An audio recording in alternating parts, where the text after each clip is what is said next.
सभी शिक्षक साथियों को नमस्कार। आज हम लोग इस वीडियो में नंबर सिस्टम से जितने भी संभावित प्रश्न हैं उन सभी प्रश्नों को देखने वाले हैं। प्रश्न देखने से पहले आप पार्ट 1 वाली वीडियो जरूर देखें ताकि समझने में किसी भी प्रकार की कोई दिक्कत ना हो। तो चलिए शुरू करते हैं। क्वेश्चन नंबर 1 है, निम्नलिखित में कौन सह अभाज्य हैं? 4 ऑप्शन है, इन चारों ऑप्शन में से किसी एक को सेलेक्ट करना है। तो सबसे पहले आप लोग खुद अटेम्प्ट करें, उसके बाद सलूशन देखें तो ये बेहतर रहेगा। तो देखिए, पहली वीडियो में हम बताए थे कि ऐसी दो संख्याएं जिसका HCF 1 हो उसे हम लोग सह अभाज्य कहेंगे। तो हम लोग को इसमें देखना है कि क्या 3 और 4 का HCF 1 होता है? हाँ, होता है। तो 3 और 4 जो है सह अभाज्य हैं। थोड़ा इन ऑप्शन पर भी बात कर लें। अगर 8 और 10 के HCF की बात करें तो 8 और 10 का HCF 1 नहीं हो पाएगा, ठीक है। 8 और 10 का HCF क्या होगा? 2 होगा, ठीक है ना, क्योंकि 2 से ये भी डिवाइड हो जाएगा, 2 से ये भी डिवाइड हो जाएगा, ठीक है ना। और 15 और 21 का अगर हम HCF निकालें तो इसका भी HCF 1 नहीं होगा, इसका HCF 3 हो जाएगा, ठीक है ना। और 4 और 6 का अगर हम HCF निकालें तो इसका HCF 2 होगा। इस प्रकार क्वेश्चन नंबर 1 का जो सही आंसर होगा A होगा। अतः इस क्वेश्चन का ऑप्शन ए जो है ना सही आंसर होगा। अगला क्वेश्चन है, निम्नलिखित में कौन जुड़वा अभाज्य हैं? इसमें आप लोग को जुड़वा अभाज्य चुनना है कि इन चारों ऑप्शन में कौन सा ऑप्शन जो है जुड़वा अभाज्य को इंडिकेट करता है। तो देखिए, जुड़वा अभाज्य में क्या होता है, ऐसी अभाज्य संख्याएं जिसका अंतर 2 हो उसे हम लोग जुड़वा अभाज्य कहते हैं। तो हम लोग देख लेंगे कि 4 और 5 क्या अभाज्य संख्या है? नहीं है। 5 अभाज्य संख्या तो है लेकिन 4 नहीं है, तो ये ऑप्शन फेल हो गया। इस ऑप्शन को ध्यान से देखेंगे तो पता चलेगा कि यहाँ 9 भी अभाज्य संख्या नहीं है, इसलिए इस ऑप्शन पे हम लोग विचार नहीं करेंगे। ऑप्शन सी है 19, 21। तो 19 तो अभाज्य संख्या है लेकिन 21 जो है अभाज्य संख्या नहीं है। और ऑप्शन नंबर डी पे जब हम लोग विचार करेंगे तो पता चलेगा कि 29 भी अभाज्य संख्या है और 31 भी अभाज्य संख्या है, और दोनों का डिफरेंस 31 में से 29 घटाएंगे तो 2 आता है। इस प्रकार इस क्वेश्चन का ऑप्शन डी जो है सही आंसर होगा, ठीक है। अब चलते हैं अगले क्वेश्चन की ओर। क्वेश्चन नंबर 3 है, निम्नलिखित में कौन एक सम संख्या नहीं है? इन चारों ऑप्शन में से देखना है कि इसमें से कौन जो है सम संख्या नहीं है। तो देखिए, ये ऑप्शन बी जो है सम संख्या है। सम संख्या पहचानने का तरीका क्या है? ऐसी संख्याएं जिसका अंतिम अंक 0 हो, 2 हो, 4 हो, 6 हो, 8 हो, तो समझ लेना है कि वो संख्याएं जो है सम संख्या है। और हम लोगों को क्या करना है, सम संख्या इसमें कौन नहीं है वो चुनना है। तो ये भी सम संख्या है क्योंकि 0 भी सम संख्या होती है, क्योंकि 0 इज डिविजिबल बाय 2, और 2024 भी सम संख्या है। और सम संख्या कौन नहीं है भाई? तो ये ऑप्शन सी जो है ये सम संख्या नहीं है। इस प्रकार इस क्वेश्चन का ऑप्शन सी जो है ना सही आंसर होगा, ठीक है ना। आपको ऑप्शन सी टिक करना है। अगला क्वेश्चन है, निम्नलिखित में कौन वास्तविक संख्या है? इन चारों ऑप्शन में हम लोग को ये चेक करना है कि कौन वास्तविक संख्या है। क्या 0 वास्तविक संख्या है? तो सबसे पहले वास्तविक संख्या के बारे में थोड़ा सा समझ लें। परिमेय संख्याओं और अपरिमेय संख्याओं के संग्रह को वास्तविक संख्या कहते हैं। यानी कि वास्तविक संख्याओं के कलेक्शन में परिमेय संख्या और अपरिमेय संख्या दोनों शामिल हैं। इस प्रकार इसमें हम लोग को ये देखना है कि ये जो भी संख्या दिया हुआ है इसमें कौन अपरिमेय है, कौन परिमेय है, कौन अपरिमेय है, कौन परिमेय है। अगर परिमेय और अपरिमेय हो जाता है तो समझ लेना है कि ये सभी संख्याएं वास्तविक संख्याएं में आ जाएंगी। अगर संख्याएं परिमेय और अपरिमेय दोनों हो जाए तो संख्याएं वास्तविक हो जाएंगी। तो यहाँ जीरो जो है ना, परिमेय संख्या है कि नहीं ये देखना है। तो जीरो एक परिमेय संख्या है, क्योंकि जीरो को 0/1, 0/2 के रूप में लिख सकते हैं, इसलिए जीरो परिमेय संख्या है। √2 क्या है भाई? तो √2 एक अपरिमेय संख्या में आ जाता है, इसमें कोई दिक्कत वाली बात नहीं है। और 22/7 क्या है भाई? तो 22/7 भी एक परिमेय संख्या है, ठीक है, इसे अपरिमेय नहीं मान लेना है, ठीक है। तो 22/7 परिमेय है, तो ये अपरिमेय है, ये परिमेय है, ये अपरिमेय है, और जीरो क्या है? परिमेय है। यानी ये परिमेय संख्या है, ये अपरिमेय संख्या है, और ये भी परिमेय संख्या है। ये परिमेय संख्या है, ये अपरिमेय संख्या है, और ये परिमेय संख्या है।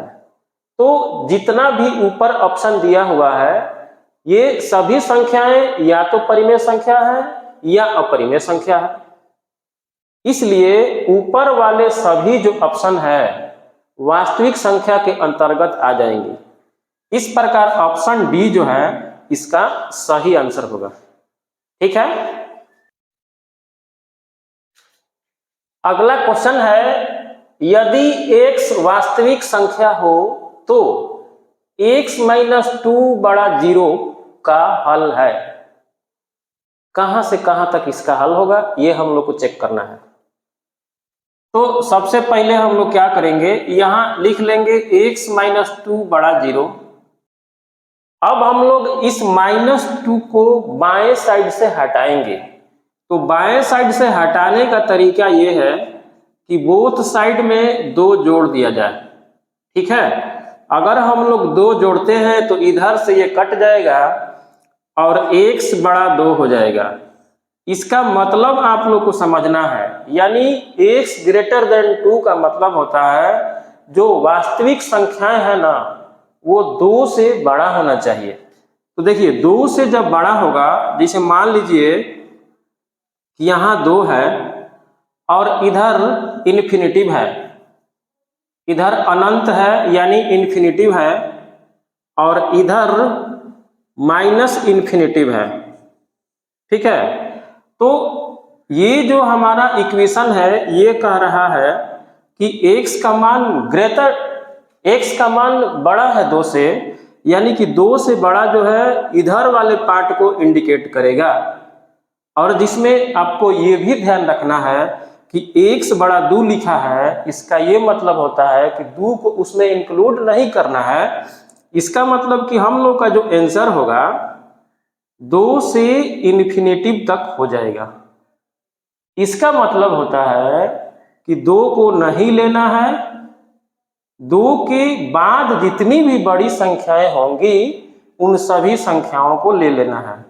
इस प्रकार इस क्वेश्चन का ऑप्शन बी जो है सही आंसर हो जाएगा, ठीक है। अब चलते हैं अगले क्वेश्चन की ओर। क्वेश्चन नंबर 7 है, 1/2 और 1/3 के बीच कितनी अपरिमेय संख्या हो सकती है। तो अगर इस प्रकार का क्वेश्चन पूछे जिसमें ये दिया हो कि इस नंबर और इस नंबर के बीच कितनी परिमेय संख्या हो सकती हैं, किसी भी 2 परिमेय संख्याओं के बीच अनंत परिमेय या अपरिमेय संख्या ज्ञात किया जा सकता है। इसलिए इस प्रकार का अगर क्वेश्चन आए तो आपको सीधे अनंत ऑप्शन मारना है। तो इस क्वेश्चन का ऑप्शन डी सही आंसर होगा। ठीक है, चलते हैं अब अगले क्वेश्चन की ओर। क्वेश्चन नंबर 8 है, क्वेश्चन नंबर 8 है -5 और 5 के बीच कितनी समपूर्णांक हो सकती है। तो चलिए हम लोग निकाल के ही चेक कर लेते हैं कि -5 और 5 के बीच में कितनी समपूर्णांक हो सकती हैं। तो यहां 0 कर देते हैं, इधर 1 हो जाएगा, यहां 2 हो जाएगा, इधर 3 हो जाएगा, इधर 4 हो जाएगा, इधर 5 हो जाएगा, इधर को -1, -2, -3, -4 और इधर हो जाएगा हमारा -5। अब हम लोग को ये देखना है कि -5 और 5 के बीच में कितनी समपूर्णांक है। तो बीच में एक ये समपूर्णांक है, ये एक समपूर्णांक है, ये भी एक समपूर्णांक है, ध्यान रखिएगा, और ये भी एक समपूर्णांक है, ये भी एक समपूर्णांक है। तो कितनी हो गई भाई? 1, 2, 3, 4, 5। तो -5 और 5 के बीच में 1, 2, 3, 4, 5 समपूर्णांक है। इस प्रकार इस क्वेश्चन का ऑप्शन बी जो है सही आंसर होगा। क्वेश्चन नंबर 9 है, यदि 3 के पावर x संख्या 3 का व्युत्क्रम हो तो x का मान कितना होगा। व्युत्क्रम का डिफिनीशन होता है, यदि दो संख्याओं का गुणनफल 1 हो तो दोनों संख्याएं एक दूसरे का व्युत्क्रम कहलाती हैं। जैसे अगर 3 कोई संख्या हो और उसके व्युत्क्रम की बात की जाए तो 3 का व्युत्क्रम 1/3 होगा, क्योंकि इसका गुणनफल कितना आ जाएगा? 1 आ जाएगा। तो अगर दो संख्याओं का गुणनफल 1 हो जाए तो दोनों संख्याएं एक दूसरे का व्युत्क्रम कहलाती हैं। इस प्रकार 3 का व्युत्क्रम 1/3 हो जाएगा, 5 का व्युत्क्रम 1/5 हो जाएगा। ठीक है, 2/3 का व्युत्क्रम 3/2 हो जाएगा, क्योंकि इन दोनों संख्याओं को अगर हम लोग गुणा करें तो गुणनफल 1 हो जाना चाहिए। तो चलिए अब क्वेश्चन पे आते हैं। क्वेश्चन में है, यदि 3 के पावर x 3 का व्युत्क्रम हो, क्या हो? क्वेश्चन के कहने का मतलब यह है कि 3 के पावर x जो है ना, संख्या 3 का व्युत्क्रम है। संख्या 3 का व्युत्क्रम कौन है? तो ये है। कौन है भाई? तो 3 के पावर x जो है किस संख्या का व्युत्क्रम है? 3 का व्युत्क्रम है। तो 3 का व्युत्क्रम होता है 1/3, होता है कि नहीं होता है? तो 3 के पावर x संख्या 3 का व्युत्क्रम है और 3 का व्युत्क्रम 1/3 हो जाता है, और ये जो है इसके बिल्कुल बराबर है। अब इसमें हम x का वैल्यू निकालेंगे तो इसको हम ऊपर ले जाएंगे तो 3 के पावर -1 हो जाएगा, और यहाँ का बेस और यहाँ का बेस दोनों का बेस हटाएंगे तो x का वैल्यू सीधे -1 के बराबर हो जाएगा। इस प्रकार ऑप्शन बी जो है सही आंसर होगा। ठीक है, क्वेश्चन नंबर 10 है, जुड़वा अभाज्य का रूप कौन है। ये ऑप्शन सामने है, इन चारों ऑप्शन में से किसी एक को चूज करना है कि कौन सा ऑप्शन जो है जुड़वा अभाज्य का रूप हो सकता है। तो पिछला वीडियो में हमने बताया था कि अगर 3, 5 को छोड़ दिया जाए तो जितनी भी जुड़वा अभाज्य संख्याएं आती हैं उन सभी संख्याओं का जनरल फॉर्म 6 के -1 और 6 के +1 होता है। इस k के जगह पे हम 1, 2, 3, 4 रखते जाएंगे तो जितनी भी जुड़वा अभाज्य संख्याएं हैं 3, 5 को छोड़ के आसानी से निकल जाएंगी। जैसे देखिए हम एक निकाल के दिखाते हैं। यहां अगर k के जगह पे हम 1 रख दें वहां भी वही काम करना है। तो ये कितना हो जाएगा, 6 में से 1 घटेगा तो कितना होगा 5, और ये हो गया 7। ये जुड़वा अभाज्य है। तो हम वही कह रहे थे कि अगर 3, 5 को छोड़ दिया जाए तो जुड़वा अभाज्य का व्यापक रूप इसी रूप में होता है। इसलिए इस क्वेश्चन का ऑप्शन बी जो है सही आंसर होगा। क्वेश्चन नंबर 11 है, यदि x एक पूर्णांक हो तो x + 5 = 6 का हल है। कितना होगा, ऑप्शन में सेलेक्ट करना है।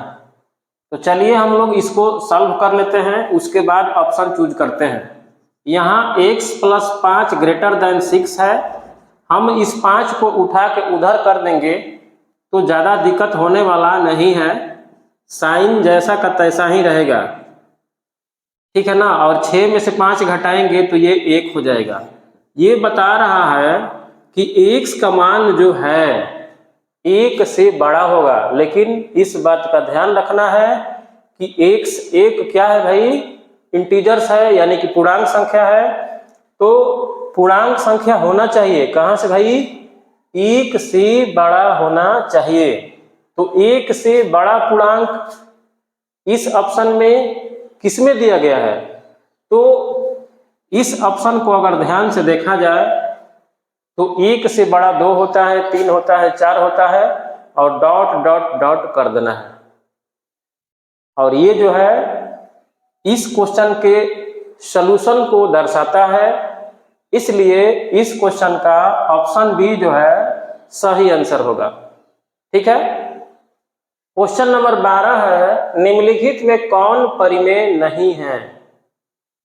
इन ऑप्शन में से ये चुनना है कि कौन सा ऑप्शन जो है परिमेय संख्या को शो नहीं करता है। तो 22/7 तो परिमेय संख्या है, 0 भी परिमेय संख्या है, और π/2 जो है एक अपरिमेय संख्या है, ठीक है। इसलिए ऑप्शन सी यानी π/2 एक परिमेय संख्या नहीं है। इसलिए इस ऑप्शन में सी सही हो जाएगा, ठीक है। ऑप्शन सी इसका सही आंसर हो जाएगा। क्वेश्चन नंबर 12 है, निम्नलिखित में कौन परिमेय है। कौन सी परिमेय संख्या है, इनको सेलेक्ट करना है। तो चलिए देखते हैं कौन परिमेय संख्या है। अगर ऑप्शन ए की बात की जाए,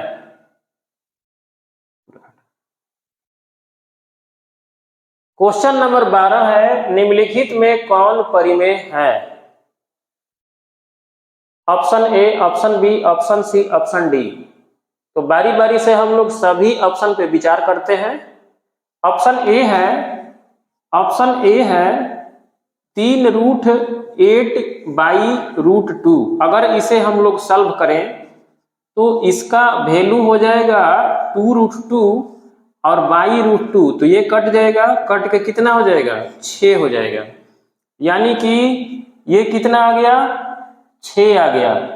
अगर हम इसको सॉल्व करें, ऑप्शन बी को सॉल्व करें, तो ये a + b × a - b पे है, और इसका फार्मूला होता है a² - b²। तो इसको हम लोग सॉल्व करेंगे तो ये हो जाएगा 3² - √2 का होल स्क्वायर। 3 का स्क्वायर 9 होता है, √2 का स्क्वायर 2 होता है। 9 में से 2 घटाएंगे तो कितना होगा 7 होगा, ठीक है। और अगर हम सी ऑप्शन को हल करें, तो ऑप्शन सी को हल करें तो देखिए ये हो जाएगा 16 × 48। कितना हो जाएगा 16 × 48, और 16 का वर्गमूल होता है 4, ठीक है ना। और यहाँ है 2√3, तो ये 2 दूनी के 4 कटा देंगे, √3 से √3 कटा देंगे, तो ये कितना आ जाएगा, ये कितना आ जाएगा 2 आ जाएगा। कितना आ जाएगा 2 आ जाएगा। यानी कि ये भी परिमेय हो जाएगा, ये भी परिमेय संख्या हो जाएगा, और ये भी परिमेय संख्या हो जाएगा। इस प्रकार जो है ना, इस क्वेश्चन का उपरोक्त में सभी ऑप्शन हो जाएगा। ये सभी संख्याएं जो है ऊपर वाली, ये परिमेय संख्या को इंडिकेट करती हैं, ठीक है। इसे हम आसानी से P/Q के रूप में लिख सकते हैं 6/1, 7/1, 2/1। ठीक है, चलते हैं अब अगले क्वेश्चन की ओर। क्वेश्चन नंबर 14 है, -4 और 4 के बीच कितनी पूर्ण संख्याएं हैं? तो चलिए देखें हम लोग कि -4 और 4 के बीच कितनी पूर्ण संख्याएं बैठी हुई हैं। तो चलिए इसे नंबर लाइन पे करके देख लेते हैं कि -4 और 4, ठीक है। तो देखिए -4 इधर हो जाएगा -3, इधर हो जाएगा -2, इधर हो जाएगा -1, इधर हो जाएगा 0, उसके बाद 1, उसके बाद 2, उसके बाद 3, ठीक है, और 4। क्वेश्चन में कह रहा है कि -4 और 4 के बीच कितनी पूर्ण संख्याएं हैं।